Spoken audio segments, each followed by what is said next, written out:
माझ्या नवऱ्याने मला न विचारता फक्त एकच गोष्ट घेतली, आता ती त्यांना रोजच खावी लागणार आहे. आम्ही 2 दिवसापूर्वी Costcoला गेलो होतो आणि त्यांनी डायरेक्ट 5 किलोचं चिकन उचललं. मी नंतर बघितल्यावर म्हटलं, "एवढं कशाला?" म्हणे, "स्वस्त मिळत होतं." पण आम्ही दोघेच असतो आणि एवढं चिकन ते पण 4-5 दिवसात एक्सपायर होणार आहे. मी तर रोज चिकन नाही खाऊ शकत, पण जाऊ द्या म्हटलं आता काय. आता त्यांना पनिशमेंट ही आहे, की लंचमध्ये पण चिकन, डिनरमध्ये पण चिकन. काल चिकन भुना मसाला बनवलं होतं आणि आज मी बनवते चिकन बिर्याणी. बिर्याणी मी नॉर्मलच बनवते कारण एवढी बिर्याणीची प्रोसेस मी प्रॉपर करू शकत नाही.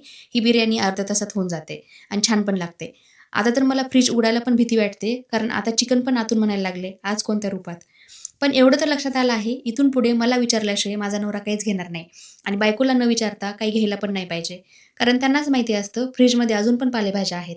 आता हे चिकन संपवायच्या नादात त्या खराब होऊ नये म्हणजे झालं आणि दुसऱ्या देशात पालेभाज्या घ्यायचं म्हणजे सोन्याच्या भावात मिळतात. आता मेथी वगैरे खराब होणे, त्याचे मेथीचे पराठे वगैरे मला काहीतरी करावे लागतील, असा आम्हाला काहीतरी जुगाड करावा लागतो. पण हे स्ट्रगल आम्हीच समजू शकतो. तर आज ही बिर्याणी छान झाली होती. तुम्ही पण नक्की ट्राय करा.